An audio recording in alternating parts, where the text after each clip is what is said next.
les dragons, aujourd'hui on commence l'année avec, comment dire, j'ai jamais vu une saison aussi déprimante. De la folie vengeresque, des gamins accusés à tort de feu de forêt, un psychopathe. Super cette sortie de Covid, c'est quoi la suite? Une guerre? Tu te fous de ma gueule. Donc cette saison, la fin des SNK. Mais JJK 0. Donc aujourd'hui, Kimetsu no Yaiba. Donc cette saison du golf, des flics, des nanas qui vont à la guerre, des isekai, des démons, un énième titre dans ce bordel qui est fake, des étudiantes à Roubaix, peut-être qu'il y aura un arc sur Inox et Domingo, qui sait. Qu'est-ce que c'est que ce bordel? Et aujourd'hui on va parler de cosplay, de justicier et de pandémie. Mais avant ça, quelques mentions honorables sur lesquelles je n'ai pas pu faire de vanne. Fantasy Bishoujo, deux potes trentenaires isekaiisés dont l'un a été changé en femme, amorçant des sentiments bien cocasses entre les deux. Parao no Suretsu, suivant le membre d'une famille royale d'Angleterre née hermaphrodite, désirant de conquêter, hanté par Jeanne d'Arc. Et Trad 9, une dystopie où les puissants ont de sérieuses conjonctivites et où la loi se fait par le baseball, avec des réglementations vraiment douteuses.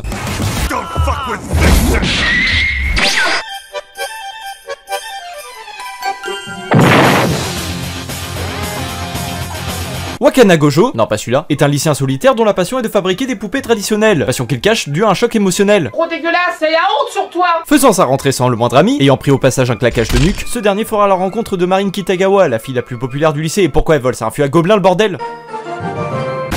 Cette demoiselle croisera à nouveau notre protagoniste alors qu'il essayait une machine à coudre en cachette. Pris de panique, il rattrape sa poupée qui lui a glissé des mains jusqu'à en soucier de son intégrité physique, ce qui manque pas de recevoir un jugement stratosphérique. En même temps ça se comprend, elle était à deux doigts d'être percutée pour un bambou. Putain, qu'est-ce qu'il fout ce bambou là?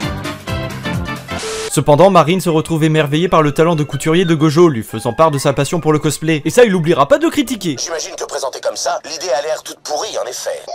Moi qui pensais tomber sur un animé un poil surestimé par son fanservice, je vous vois, hein, je n'ai absolument pas été déçu. L'absurdité des réactions asociales de Gojo, qui aime un peu trop sa poupée. Bon, Mac, j'en ai vu des choses. La personnalité entreprenante de Marine, une femme qui ose dire les termes et qui se montre immensément passionnée par sa culture otaku. Attendez, qu'est-ce que... Et même si parfois joueuse avec la timidité de Gojo, elle assume son corps par le professionnalisme de ce dernier. Une complémentarité pouvant entraîner moult double sens. J'ai bien aimé ton jeu, surtout quand il dit... Cet enculé, tu jouiras. Le fanservice est présent, que parfois tu te demandes s'il testait l'animation des rebonds.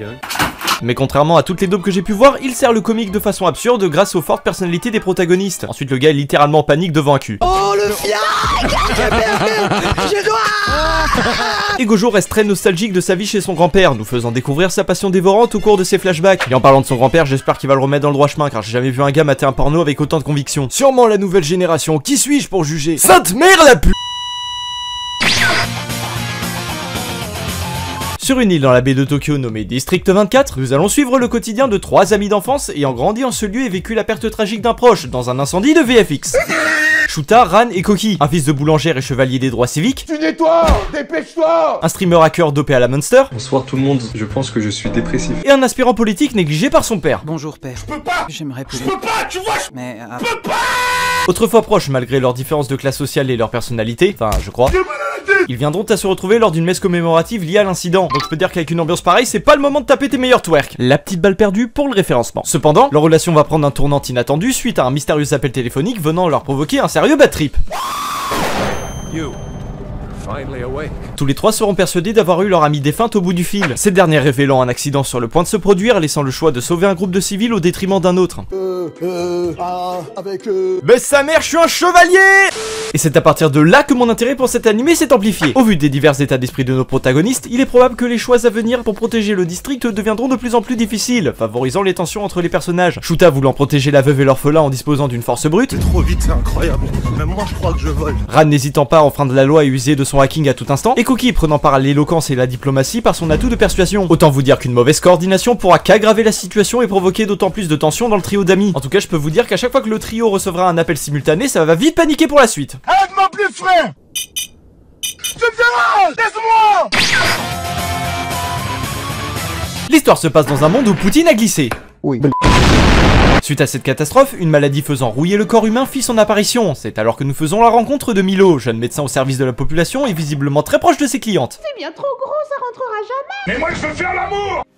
Tout de suite des insinuations. Après s'être procuré quelques champlards pour ses expériences et avoir croisé les condés du coin qui n'ont pas l'air très nets non plus, drogue. Milo croisera la route du criminel Bisco Akaboshi, un aventurier fougueux, du genre à mêler des hippos à main nue, étant à la recherche d'un antidote contre la rouille afin de sauver son mentor mourant, et voulant d'autre part prouver que les champignons décriés par le gouvernement comme provocateurs de l'épidémie en sont la solution. Vous voulez pas comprendre? Débuteront alors les péripéties d'un duo de personnalités étonnantes dans les campagnes imprévisibles de ce monde à dos de crabe géant. Loin de Bikini Bottom. Et bon Dieu, c'est dantesque! L'anime est rythmé par sa propre faune et flore, renforçant le voyage imprévisible de nos héros, tout en ajoutant le gouvernement venant mettre des bâtons dans les roues de cette histoire. À croire que les antivax ont pris le pouvoir.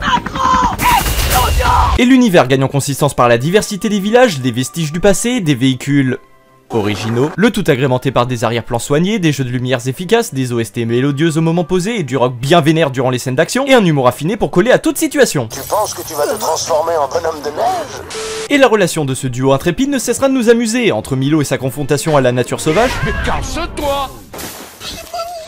et Bisco, ayant du mal à garder sa langue dans sa poche et décochant la meilleure réplique de la saison. Il arrivera plus à pécho avec sa micro-pince.